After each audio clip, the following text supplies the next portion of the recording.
अस्सलामुअलैकुम। नवाए सरोश में आपका इस्तकबाल है। मैं हूं शकील अहमद सल्फी।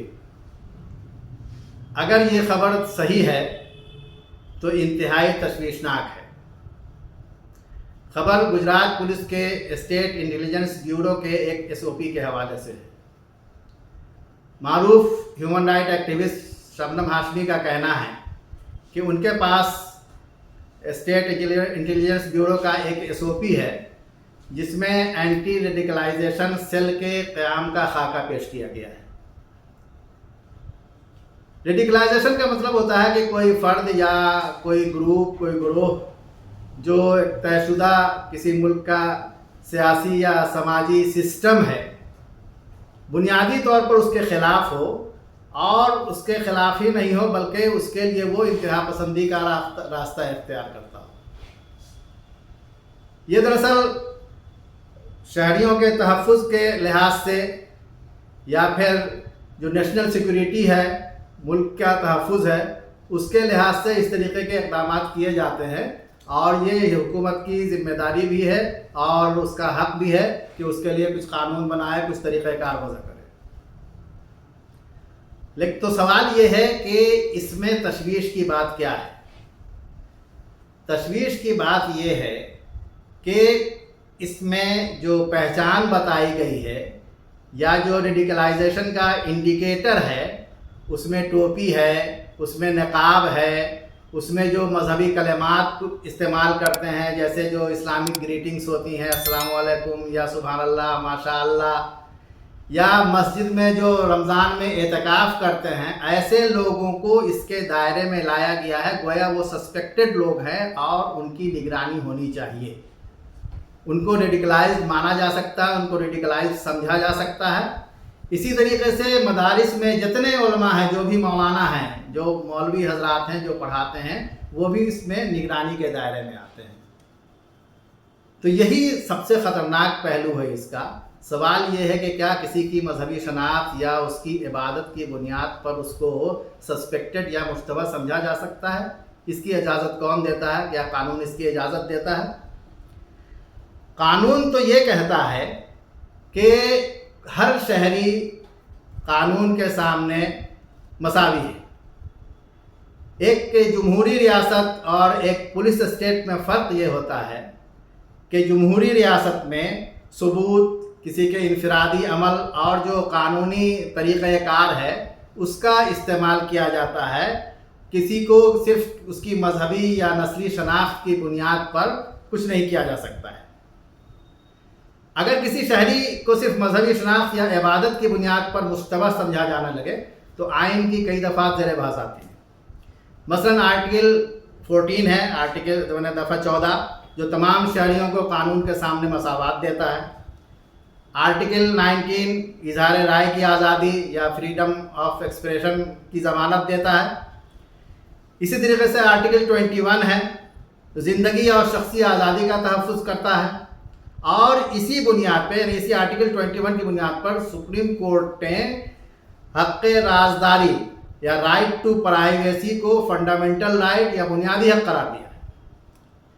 इसी तरीके से आर्टिकल 25 है, ये हर शहरी को अपने मज़हब पर अमल करने और उसकी तबलीग करने की इजाज़त देता है, उसकी आज़ादी देता है, सिवाय इस हाल में कि उससे जो अमन आम्मा है वो मुतासिर होता हो या कानून की कहीं खिलाफ वर्जी होती हो। ज़ाहिर है कि कोई भी आज़ादी जो है ना वो बिल्कुल बेलगाम नहीं होती है। तो ये सूरत हाल है। इसी तरीके से सुप्रीम कोर्ट ने कई अहम फैसलों में इन हुकूक़ की बहुत वजाहत भी की है। जैसे justice KS Puttaswamy versus union of India में सुप्रीम कोर्ट ने करार दिया कि राजदारी हर शहरी का बुनियादी हक़ है। इसी तरीके से विजय इनोमुअल वर्सेस स्टेट ऑफ केरला में अदालत ने कहा कि मजहबी अक़ीदे के मुताबिक अमल करने वालों को सिर्फ इसलिए सज़ा नहीं दी जा सकती कि उनका तर्ज़ अमल अक्सरियत के ख़िलाफ़ है। तो इस तरह के मुतअद्दिद फ़ैसलों में ये वजाहत की गई है कि रियासत को किसी भी मज़हब के मानने वालों के साथ इम्तियाज़ी सलूक करने की इजाज़त नहीं दी जा सकती है। फिर दुनिया की तारीख भी ये बताती है کہ اگر اس بنیاد پر کسی کو سسپیکٹڈ یا مشتبہ سمجھا جائے تو اس کے اثرات بہت خراب ہوتے ہیں، اس کے نتائج بہت خراب ہوتے ہیں۔ اس سے نہ صرف یہ ہے کہ بے اعتمادی پیدا ہوتی ہے، بلکہ جو انسانی حقوق ہیں ان کی بھی خلاف ورزی ہوتی ہے۔ 9/11 کے بعد دنیا بھر میں ہر جگہ لگ بھگ مسلمانوں کی نگرانی بہت وسیع کیا گیا، لیکن بعد میں متعدد عدالتی یا پارلیمانی جائزوں نے یہ سوال اٹھایا کہ کیا اس سے سلامتی میں واقعی اضافہ ہوا ہے یا بے گناہ شہریوں کے حقوق متاثر ہوئے ہیں۔ اچھا، دلچسپ بات یہ ہے کہ کئی ایکٹیوسٹ نے، کئی صحافیوں نے، بلکہ کئی میڈیا اداروں نے اس معاملے کو اٹھایا ہے، لیکن اسٹیٹ گورنمنٹ کی طرف سے نہ اس کی تصدیق کی گئی ہے نہ اس کی تردید کی گئی ہے۔ تو یہ اپنے آپ میں ایک سوال ہے۔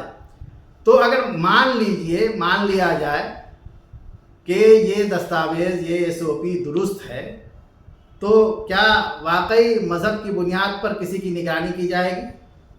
اور اگر کی جائے گی تو اس کی آئینی بنیاد کیا ہے؟ کیوں کی جائے گی؟ کس بنیاد پر کی جائے گی؟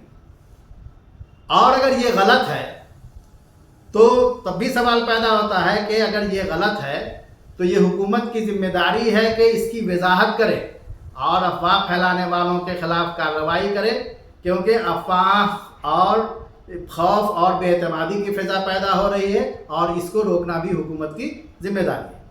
اور جن لوگوں نے غیر مستند، غیر مصدقہ خبر پھیلائی ہے ان کے خلاف بھی کارروائی ہونی چاہیے۔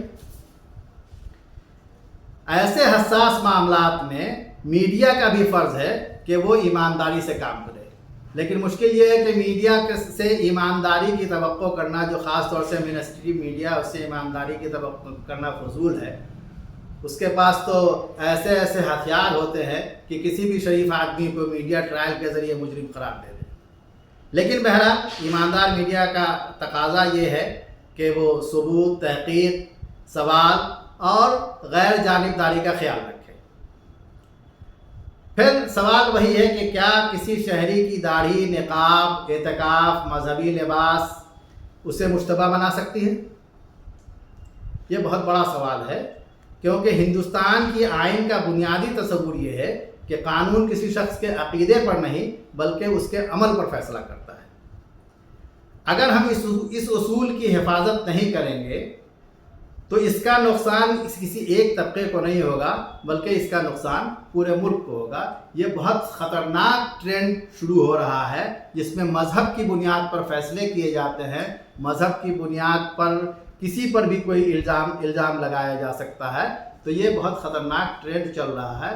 تو جتنے بھی خاص طور سے ابھی اس جو صورتحال ہے، تو گجرات گورنمنٹ سے جو اپوزیشن کی پارٹیاں ہیں، جو سول سوسائٹیز ہیں، ان سب کو یہ سوال کرنا چاہیے کہ اس کی سچائی کیا ہے، اس کی حقیقت کیا ہے۔ اگر خاموش رہ گئے تو سمجھ لیجئے کہ یہ بہت خطرناک اشاریہ ہے اور اس کے اثرات بہت خطرناک ہونے والے ہیں۔ اس لیے تمام لوگوں کی یہ ذمہ داری ہے کہ اس کے لیے رسپانسبلٹی فکس ہونی چاہیے، کس نے ایسا کیا، اگر نہیں کیا تو پھر یہ کہاں سے آیا، پھر اس کے خلاف کارروائی کیوں نہیں ہو رہی ہے۔ اور اس کو مان لینے میں، حالانکہ میرے پاس یا ہمارے چینل کے پاس اس کا کوئی ثبوت نہیں ہے، لیکن اس کو مان لینے میں کوئی حرج نہیں ہے۔ آپ کو فلیش بیک میں لے جاتے ہیں۔ آپ کو یہ یاد ہے کہ جو اس ملک کا سب سے بڑا لیڈر ہے، اس نے یہ کہا تھا کہ آندولن کاریوں کو کپڑوں سے پہچانا جا سکتا ہے۔ تو یہ دراصل ایک نیریٹو سیٹ کیا گیا اور اسی نیریٹو کی بنیاد پر سماج میں بھی کام ہو رہا ہے اور حکومتوں میں بھی کام ہو رہا ہے۔ اس کو روکنا انتہائی ضروری ہے۔ اس لیے تمام لوگوں کی ذمہ داری ہے، اور خاص طور سے جو انسانی حقوق کے کارکنان ہیں، جو سول سوسائٹی کے لوگ ہیں اور اپوزیشن پارٹیاں ہیں، ان کو تو کم از کم اس کا فوری نوٹس لینا چاہیے۔ اس سلسلے میں آپ کی کیا رائے ہے؟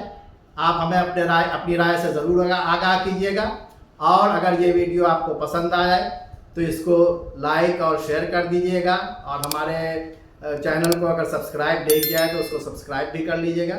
پھر ملتے ہیں کسی دوسرے موضوع کے ساتھ۔ شکریہ۔